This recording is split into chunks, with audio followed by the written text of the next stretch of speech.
Welcome, world, to Life, Love, and Wellness Global, a worldwide wellness movement. I am Reverend Sandy Rogers, and as the creator of this historic event, it is my pleasure to welcome you. We come together to bring you this historic event. We have practitioners, holistic practitioners. We have medical doctors. We have spiritual individuals. This event is so lovingly dedicated to my mother, Mrs. Barbara Dean Brown. And my mother taught me like 40 plus years ago about the importance and the meaning behind herbs. And she would always say, we don't know what they putting in those pills, so you better not, get hooked on prescription drugs. And so we listened to Mom, but not all of us paid attention. My sister, bless her heart, was diagnosed recently thereafter with asthma, and she was prescribed prednisone, which is a very powerful steroid. And my sister actually got hooked on steroids, like someone out on the street kind of hooked, like on heroin or crack or something like that. And so my mom and my sister are both on the other side, living in the other dimension, but they're upholding me, and this is dedicated to their memory. So we don't want to come and make you change your mind about what you're doing. We just want to provide information to you, something different, so that you have options to choose from, so that you're not stuck. Because the environment that we now live in, the fast foods, the toxins in the air that we breathe and in the water that we drink, and the processed foods, and all of that is causing havoc on this precious body temple.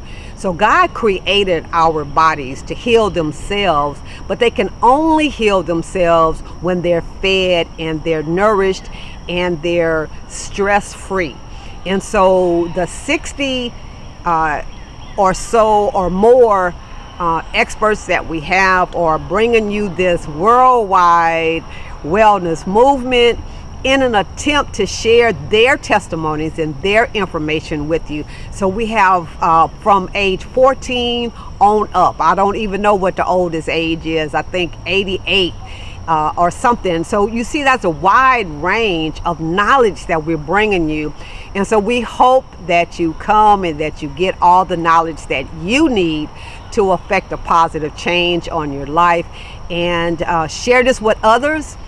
It's free, it's online, and so we're just so thankful that you decided to be a part of our listening community, the viewing community, and we certainly appreciate you for giving us your time of day and your energy and your efforts to being with us and to being a part of this historic event. We have pulled together people of color for you, by you, right? So we want to make sure that you understand that we too, melanated people with color, can enjoy, practice, and participate in some of these modalities that others have been doing for centuries, and that is pretty new to our community.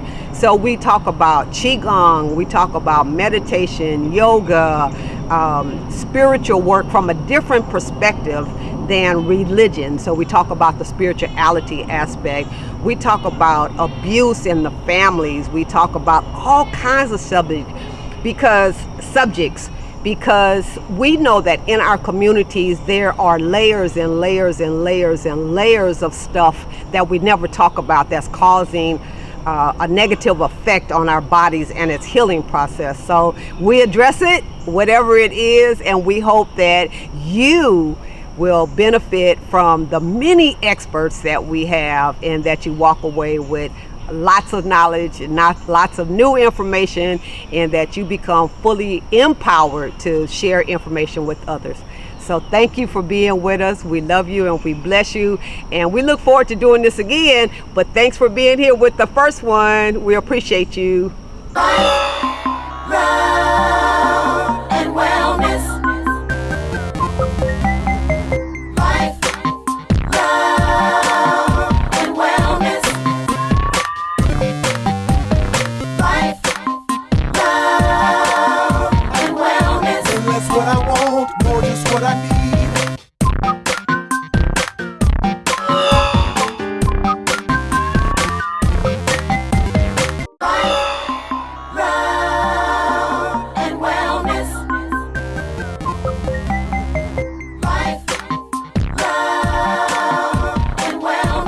DeJesus. She is just a spark of light out in this world. And so we're going to touch on several topics. And I believe one of them will be the parent of a special needs child and what opportunities that brings to her in her life, and then wherever we're led to go from there. So, Mimi, I would first like for you to introduce yourself to our audience, please. Okay. Hi, everyone. My name is Maritza DeJesus, and everyone knows me by Mimi, so everyone calls me Mimi. And I am a Latin woman raised in New York and Brooklyn. And I do have a child that's special ed. Her diagnosis at birth is CRIDUCHAT, CRI-DU-CHT. And the short name for that is cat cry. That is her diagnosis. And they diagnosed her at birth. And at birth, what happened is they call it the cat cry because they're born with a high-pitched cry. It's the first recognition that they can tell it's a special child because they really cry like a cat, like a real cat. So that's how they were able to diagnose her at birth. So she is now 32. And I've raised her as a single parent for 32 years. And it's still a learning journey for me, raising a special ed child. Yeah. What type of issues did that bring up for you? Let's see. Well, having her at a young age, I was 21 when I had her. I wasn't ready to be a parent. I really was not planning to be a parent. I had goals to be a professional dancer. I love jazz. I love butterfly dance. I love African jazz, and I've done a lot of dancing before I knew I was pregnant. And the thing was that I didn't know I was pregnant until I was 5 months already in it, and so it was very surprising for me. So I had my daughter against my will because I wasn't really ready to be a parent. I didn't want to be a parent, to be honest. So the struggle was, I was young. That was the first struggle. I never really had a chance to live life yet, to explore myself yet as a dancer. So the struggle there was being young, and once I gave birth to her, everything changed. There was no teenager, there was no freedom anymore, there was no, my vision was just gone, my dreams was gone, and everything just completely changed, and when they told me at the hospital that my daughter, her diagnosis was CRIDUCHAT, that she wasn't gonna live past 3-4 months old. And she stayed in the hospital for 3-4 months old. And I definitely still did not wanted her. And my mother, I do have to say honestly, my mother was at the hospital with me, and they asked me if I wanted to bring my child home with me. She had a feeding tube, and she couldn't drink out of the bottle, so she had a feeding tube. And I realized later on that the 3-4 months she was at the hospital was because they were doing a lot of tests and using her as a guinea pig to find out more about her. And I didn't know that at that time. So she stayed at the hospital for 4 months. And when they asked me that I wanted to bring her home with a feeding tube and teaching me how to, deal with it, I told them no. That was the truth. And my mother was there, and she started crying. And my mother's very high in faith. If there's nothing else, she believes, and she has high faith. And she said, no, I don't care what the doctor's going to say about her, that she's going to die at 3-4 months or whatever the case is. She's going to suck on a bottle before she leaves this hospital, and she's going to be okay. She's going to come home with us. So I went with my mom, and I agreed to bring my daughter home. And it was crazy because It was actually the day before she was coming home, she sucked on the bottle. She was drooling and everything because she has no sensation in her bottom jaw. She has a small little jaw. So she used to suck and her lip used to go in. And she was the prettiest little baby. And she didn't need the feeding tube anymore. And that's how my faith got stronger, because I've seen it and witnessed it. And my mother said prayer does work. Prayer is powerful. So my faith got stronger then. And I said, well, he's listening. He's going to guide me. He's with us. My daughter got out of the feeding tube and she started to suck on the bottle, and I brought her home the next day. And the challenges was that I made a lot of errands. I didn't know how to be a parent, especially to a special child. She couldn't talk. She couldn't walk. So it was a lot of struggles. It was a lot of accepting, didn't want to accept her condition, where she didn't walk till she was 5 years old. So I had a hard time with that. She was bow-legged, pigeon-toed, but she was the cutest little thing trying to walk. Oh my gosh, she was so adorable trying to walk. So what I determined to do in Brooklyn, what I did from where we lived, I walked her every day. I held her hand with her feet being all crooked, pigeon-toed, twisted in and everything. I was determined to walk her every single day, probably about 4 miles back and forth. And I did that for a long time. And my mother thought it was cruel because my baby couldn't walk. But then she walked. She walked at the age of 5 years old, you know. So it's a lot of struggle with that. But I'm so grateful that I stayed faithful, that it will get better. It will get better. Tough, but it will get better. So I would say every day was like, it was tough and then it was a miracle. Then it was tough and then I seen miracles. So I hung in there, 32 years now. I hung in there. Yeah. What a beautiful story. And I can imagine that you were a little bitter in the beginning, because you felt that your life had changed so drastically with the birth of your daughter.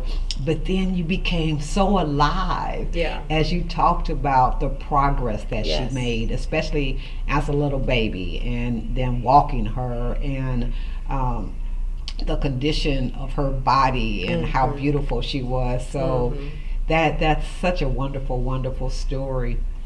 So as she gets older, does the challenges change? Yeah. Well, looking at today she's 32, and she's still mentally as a 7-year-old. So basically, we have our children and at a certain age, 19, 20, we'll be happy that our kids can move on, go to college, get married, and move out the house. Well, my reality was that my child would never move out my house. And I will always be caring for my daughter as a 5-year-old, and she's 32. So I think about it sometimes. I say, wow, everything that we do for a 5-year-old, like I have to brush her teeth. She'll do it, but she doesn't do it properly.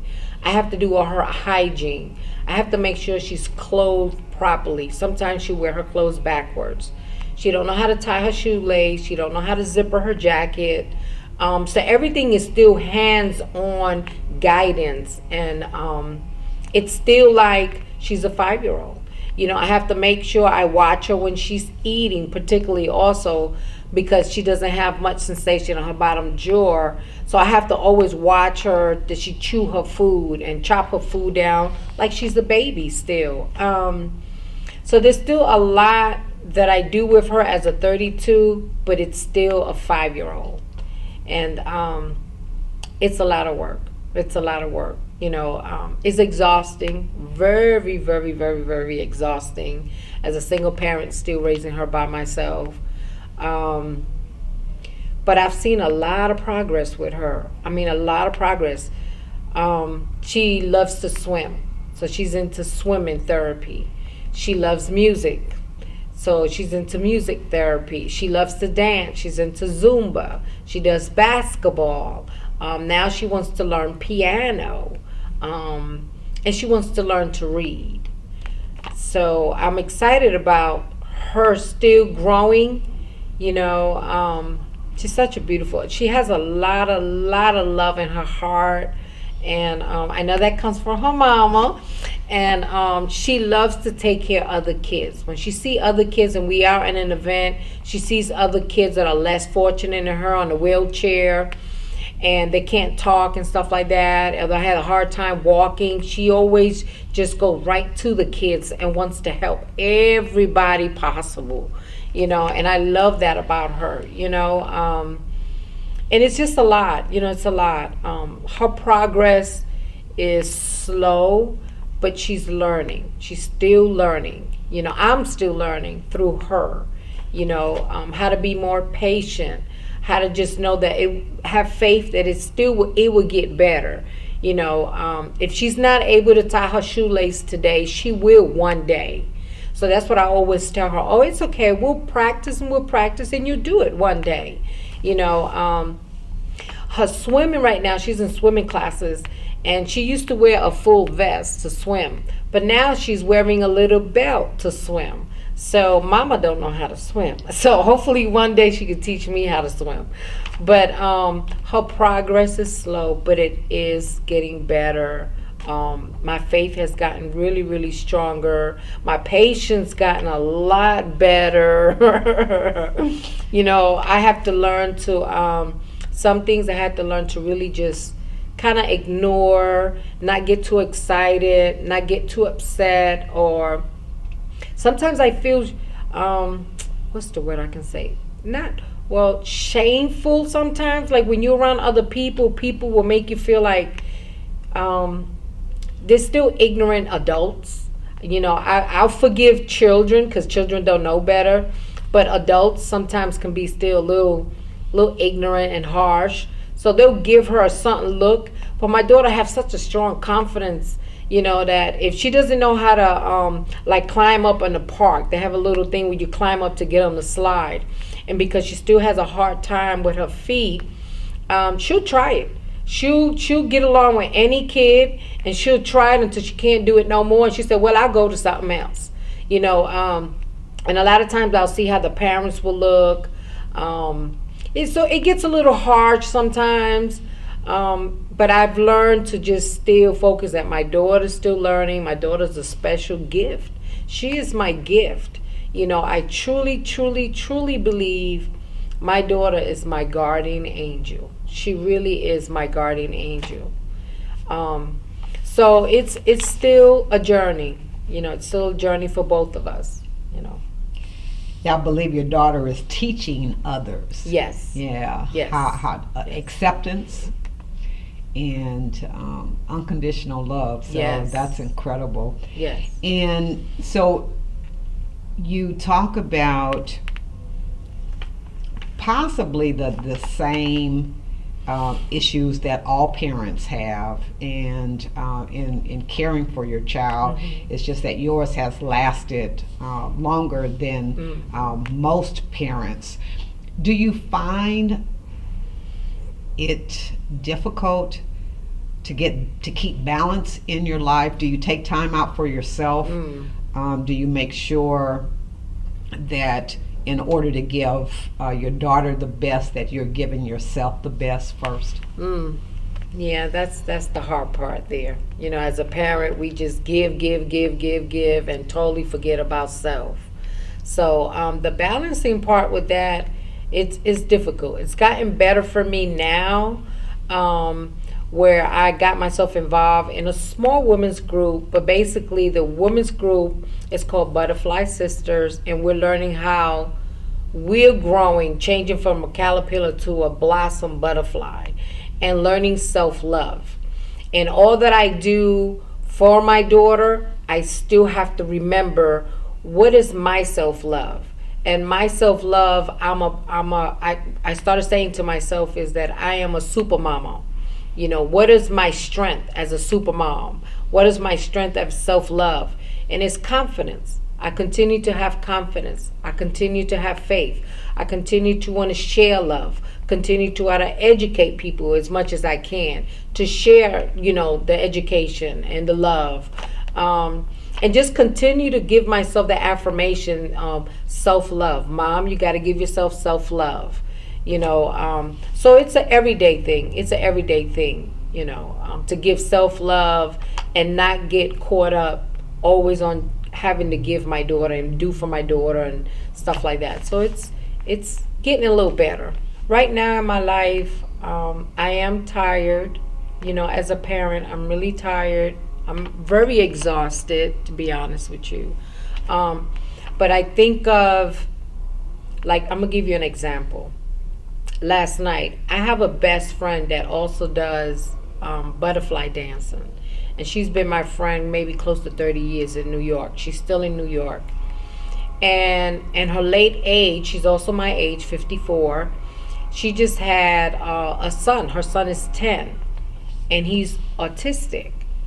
And of course, she kind of leans a lot on me because she doesn't know anyone that close and really seen from experience raising a child with special needs. So she depends a lot on me, and she asks me for a lot of suggestion. And last night, her son has gotten to the point, he's a boy, and he's very aggressive. He's hitting her now. He's very angry and very aggressive, that he's becoming very verbal towards her. And she's soft-spoken. She's laid back. So I had to give her that tough side, like, if old day, if you got the whip they behind, you need the whip they behind to let them know who's boss. Whether they special or not, they do have some kind of common sense. They kind of know what they're doing, so they push buttons. So that's what her son is doing, because he know that she's soft-spoken and she's laid back. So she's, it just overwhelms me. Sometimes I wish that I can be there for a lot of the parents and take away a lot of that struggle that I've been through when my daughter was young. It's a lot easier now that she's getting older, a little easier. But she's going through the beginning stages of the kid when they're young. And it's hard. Oh my God, it's so hard. So all she do is cry. And she's losing faith. She wants to give up. She wants to give the child up, send him to a home and have someone else raise him, or so forth. And so what I want to do, if I can't do nothing else, is my dream right now today, honestly, is to have a spa. Reflexology, I've learned this in New York, which treatment with acupuncture, treatment with chiropractor, treatment with reflexology, treatment with massage, anything that we could possibly do on a natural, holistic approach to release stress, because stress is a killer. I know that personally. Stress will kill you. And there's nothing wrong with you health-wise. You get really stressed where the body can't take it, your body's going to shut down. So stress is something that we can't afford to live every day, being overly stressed. So I want to have a spa, just something real simple, and have a reflexology for the women, sit in a nice massage chair while they're sitting down doing reflexology, and then give them like a half-hour body massage. And in an atmosphere where the aromatherapy really sets in, the music sets in, and bright, beautiful colors that make you feel like you in motherland, because that's what I want to call it, the motherland. I'm doing raw foods. I do believe that we are what we eat. Eating healthy is a big form of self-respect, and I want to continue to learn that. I have a house now, so I want to grow my own vegetables and fruits and learn to be a gardener. So that's a project that I want to continue to start now. And then just eating more healthier. My parents are from Puerto Rico, born in Puerto Rico and raised in Brooklyn, but we still believe in doing everything as natural as possible for any illness or dis-ease of the body. Basically, to me, I learned when the body is going through something, the body is lacking something. We need to find out what it is before we even start man-made medicine or whatever. I believe the body heals itself. I truly believe that. And it's a mind, body, and soul. I'm really strong on that. But this post here that I have, I love it. It says, The cell in our bodies are listening and is responding, is listening and responding to everything our mind is saying. So if I say that's not going to happen, that's not possible, well, that's negative. And to me, well, the body naturally is going to build negative cells. So if we're saying something positive, like it's going to happen, it's out in the universe, it's going to happen, this is what it is, I vision it, it's going to happen, and you go for it, and all the self-love and all the self-talk and the positive talk, what it does on the positive talk, it boosts your immune system with all the positivity. So then on the other side of that, it's going to build positive cells. So I'm really, really serious about that. And all that I do every day is possible.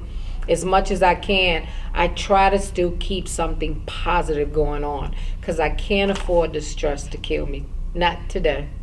And also young, I was diagnosed HIV positive after the fact I gave birth to my daughter. So that's 30 years plus being HIV positive. I've learned a lot and been through a lot. And I have a lot to share that will give other people hope and faith that it does get better.